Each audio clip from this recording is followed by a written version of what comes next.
好啦，咁啊到最後啦，唔知邊款先係你哋最中意嘅配搭呢？大家好，我係朱 Sir 啊！呢條影片咧，我就會教大家整一款咧係非常之好用，兼且成功率非常之高嘅萬用薄餅麵團啦。咁呢一款麵團咧係十分之容易做嘅啫，咁而且咧個成功率好高啦，好保存啦，咁亦都冇乜造型可言嘅，跟住就係咁樣撈完之後，然之後發酵一次，然之後就滾完之後就再係咁樣碌扁佢，跟住咧就可以劈嚟煎嘅啦，係操作十分之方便嘅，咁啊用唔用焗爐都好閒嘅啫。咁無論你係做一個直接法啦，或者做完之後唔整熟佢住，跟住將佢擺入雪櫃，再第二日攞翻出嚟再煎翻佢咧，亦都係十分之方便嘅啫。咁啊簡直就係媽媽嘅救星啊！跟住有時趕得上嘅朝頭早咁攞出嚟煎一煎，跟住好快就有得食嘅啦。咁聽落係咪好吸引呢？咁好啦，咁到底呢個萬用嘅薄餅麵團點樣整咧？我哋而家就去片。首先我哋加入中筋麵粉300克，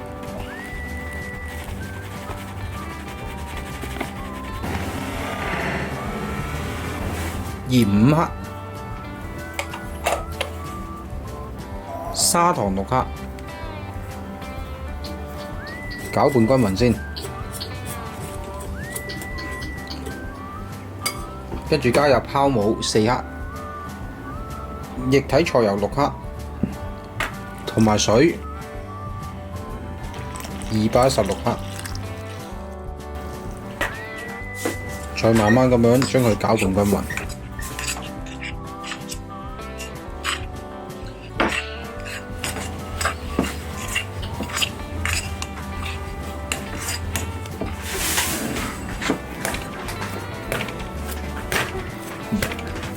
咁然之後呢，我哋就擺喺張台度，打一笪佢。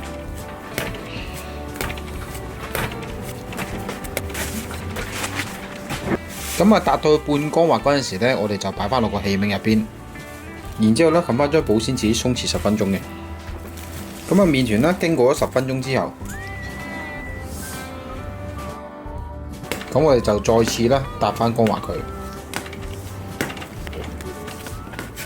麵團變得乾滑之後呢，我哋就準備翻啱啱嗰個盤，可以整翻少量嘅橄欖油，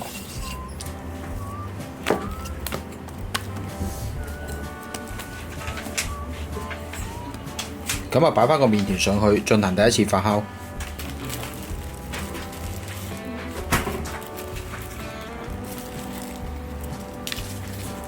當個麵團發酵咗大概1倍大之後呢，咁我哋拎翻佢出嚟，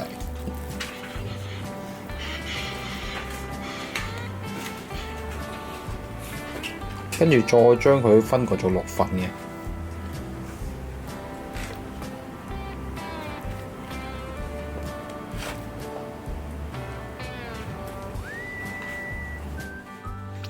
分割完之後呢，我哋就稱一稱啦。咁咧，然之後呢，每一隻呢，我哋就酌量搓一搓完佢。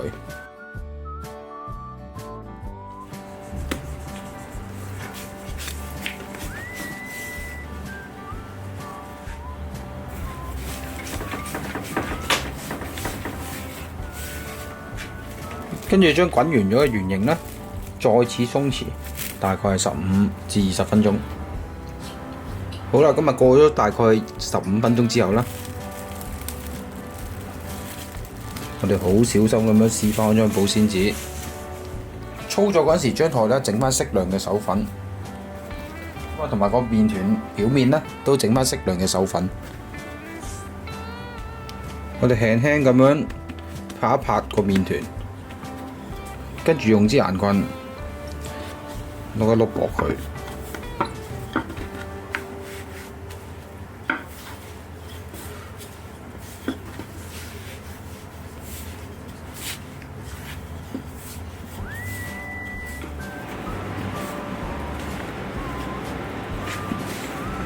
然之後呢，我哋就盡量碌薄個麵團佢啦。跟住咧就準備個器皿啦，整咗少少粉，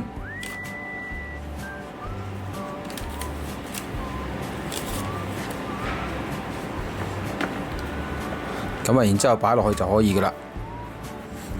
咁當然啦，有時如果我哋係煎唔晒嘅話，又想第二日新鮮食嘅，咁我哋咧係可以將佢擺入急凍嘅。咁如果你個雪櫃真係夠位嘅，你咪碌到啱啱成塊披薩咁大咯。但係如果你個雪櫃係唔夠位嘅，咁都唔緊要嘅。咁我哋只要咧略略壓扁佢之後，咁啊整翻張入爐紙啦，滲多少少粉。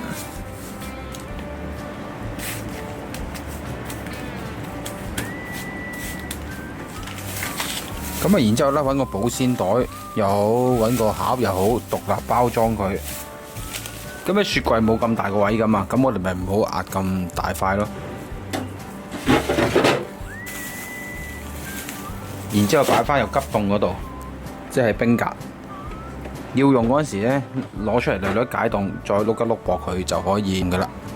嗱，咁而至於咧嗰啲碌薄咗嘅麵團啦，咁亦都唔使話等太耐嘅啫，略略鬆弛10分鐘已經可以煎得噶啦。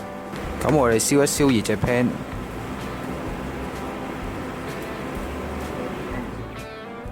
攞中高火辣一辣佢，兩邊有色就可以食得噶啦。咁啊冚翻個蓋，咁啊可以令到佢可以快啲煎熟啦。咁啊同埋啦冇咁乾嘅。好，大概1分鐘之後。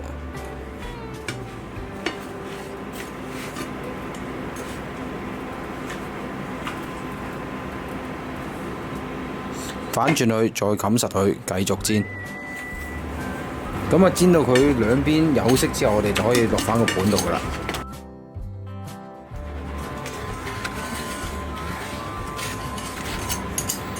好，咁我哋煎住3塊啦。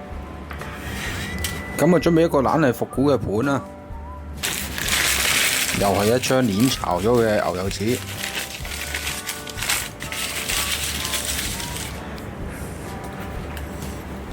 加埋我哋啲懶人薄餅落去，咁我哋呢個快靚正嘅萬用懶人煎薄餅麵團就順利完成㗎啦。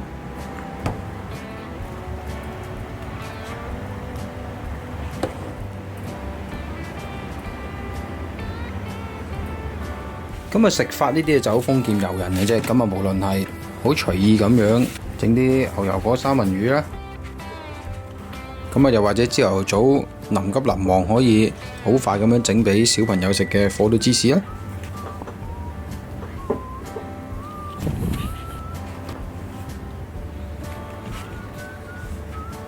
又或者係好簡單咁樣薄薄地咁樣加少少橄欖油，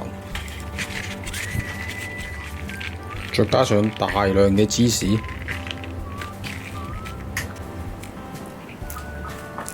再攞入焗爐嗰度焗翻溶啲芝士佢。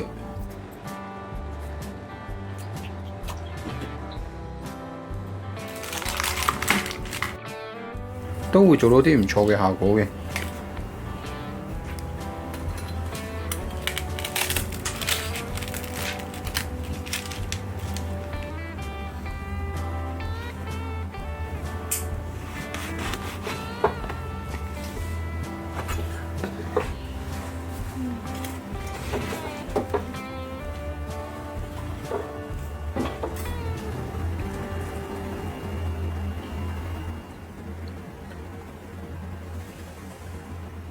好啦，咁啊睇完啱啱嗰個影片示範之後啦，咁啊唔知邊一款先係你哋啱心水嘅配搭呢？咁其實咧呢一款嘅麵團咧，咁其實佢嗰個配搭度係非常之高嘅。咁啊當然啦，你哋可以根據你個人喜好，包入自己喜歡食嘅餡料都可以嘅。好啦，咁啊最後嚟翻個綜合小貼士啦，咁啊可以等你哋做得更加好嘅。咁啊第一啦，嗰塊皮咧盡量要壓得佢夠薄。咁啊第二啦，你煎佢嗰陣時咧，一定要係盡量大火少少，跟住攞最快時間煎一煎兩邊，起少少焦焦地嘅點點咧，咁就已經夠熟可以食用嘅啦。咁啊同埋啦，如果你有時塊皮煎得太硬嘅，咁啊即係代表你煎過咗籠。咁咧補救方法咧，你係可以開翻隻鑊啦，略略整一整翻軟佢都可以嘅。好啦，咁啊今日分享到呢度啦，喜歡我影片嘅記得訂閱、俾 like、share，我哋下條影片再見，拜拜。